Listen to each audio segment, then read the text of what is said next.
Operation Sea Lion, the code name for Nazi Germany's planned invasion of the United Kingdom. But what if the Germans had gone ahead with the invasion, despite losing the Battle of Britain? Could they have succeeded? Join us as we explore the fascinating what-if scenario.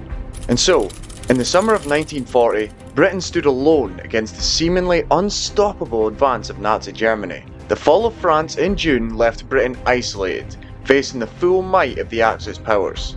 The situation was dire. That left the desperate French and British defenders with their backs to the sea at the small channel port of Dunkirk. The British Expeditionary Force had only just been evacuated from Dunkirk, leaving behind vast amounts of equipment and vehicles. The threat of invasions loomed large, as Hitler's forces amassed across the Channel, preparing for the Operation Sea Lion. Phase 1. Knock out the Royal Air Force and its bases. Get control of the air and the sea lanes across the Channel. Follow the Blitz plan that had wiped out Poland, the Low Countries, and France. Destroy communication and transport lines. British people were living under constant threat of air raids. The Luftwaffe began its campaign to destroy the Royal Air Force and gain air superiority in preparation for the invasion. Now, the skies above southern England were filled with the drone of aircraft engines and a crackle of anti-aircraft fire. Sirens wailed through towns and cities, sending civilians scrambling for the nearest air raid shelter.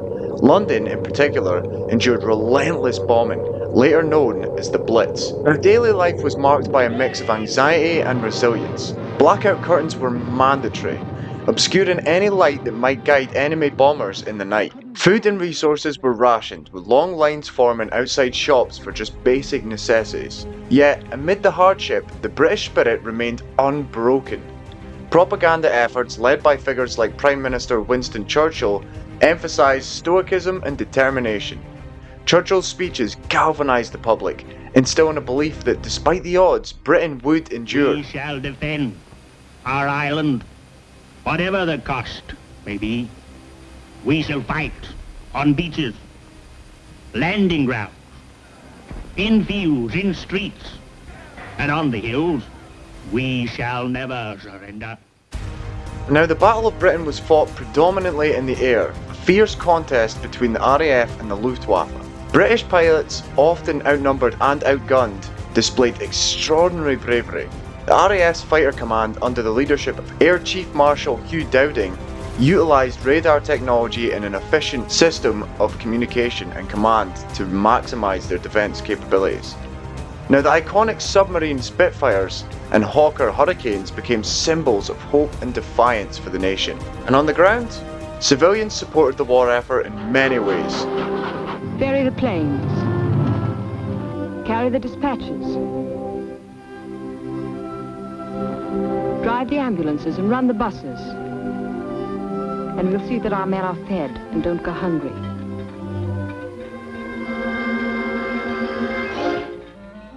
Women joined the workforce in unprecedented numbers, taking on roles of factories, agriculture and civil defence. The Home Guard, a volunteer militia, prepared to defend the country against invasion.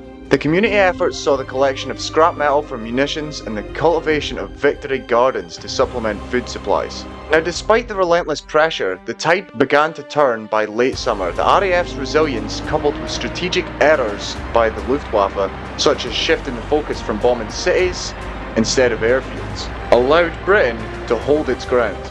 The Luftwaffe failed to achieve air superiority and Operation Sea Lion was indefinitely postponed. Now, the plan hinged on achieving air superiority over the Royal Air Force, which the Luftwaffe failed to accomplish during the Battle of Britain. But what if Hitler decided to press on with the invasion anyway? Let's break down the challenges and potential outcomes of that. Now, the Battle of Britain was a crucial turning point. The Royal Air Force's successful defence of British skies prevented the Luftwaffe from gaining the air superiority needed to support a seaborne invasion. Because without the control of the skies, any invasion fleet would be highly vulnerable to British air attacks. Now, the English Channel, while being narrow, presented significant logistical challenges. The German Navy at the time, the Kriegsmarine, was not equipped to transport and protect the large number of troops needed for an invasion. The Royal Navy, with its superior naval forces, would have posed a formidable obstacle to this fleet. Just in general, the German Navy simply didn't have necessary landing craft and ships to safely transport the invasion force across that channel. Even if they had somehow managed to land troops on British soil, maintaining supply lines across this contested water would have been nearly impossible, as well as the fact that the British Army had been preparing a potential invasion for months. Only one tank for every 1,000 square miles of territory. Only one machine gun for every 1,500 yards of beach. Britain had a navy too. Coastal defences were fortified and plans for a robust defence-in-depth strategy were in place. British troops supported by local Home Guard units were ready to defend their homeland. And for German soldiers, the prospect of invading Britain without air and naval superiority would have been daunting. The morale would have plummeted. The risk of being cut off from reinforcements and supplies would have been very high, leading to potential catastrophic losses in the army. Now let's say the Germans did manage to land a significant force on the southern coast of England. They would have faced fierce resistance.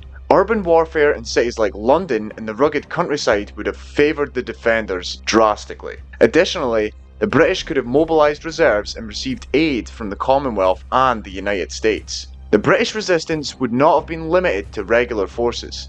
The spirit of the British people combined with well-organised resistance plans would have made any occupation exceedingly difficult for the Germans. Now it's important to remember the broader strategic picture. The failure of Operation Sea Lion would have had far-reaching consequences for the German war effort. Resources and manpower diverted to a failed invasion would have weakened Germany's positions on other fronts, particularly on the Eastern Front against the Soviet Union. Because on the Eastern Front was where the bulk of the German military effort was concentrated. Any significant diversion of resources to an invasion of Britain would have compromised Germany's ability to fight the Soviets, potentially hastening their defeat in the East. So, in conclusion, while Operation Sea Lion remains one of history's great what-if scenarios, the reality is that the invasion would have faced insurmountable obstacles. The loss of the Battle of Britain combined with logistical challenges and determined British resistance meant that any attempt to invade would likely have ended in disaster for the Germans. And that should about do it for today, folks. So don't forget to leave a like, comment and subscribe, and any ideas you have for future videos, stick them down in the comment section below and it might be yours in the next video. And I'll see you next time. We shall fight on the beaches, we shall fight on the landing grounds. On the road to Berlin, to Tokyo, to a final victory. I have a dream. This nation will rise up. Go to the moon in this decade and do the other thing, not because they are easy, but because they are hard.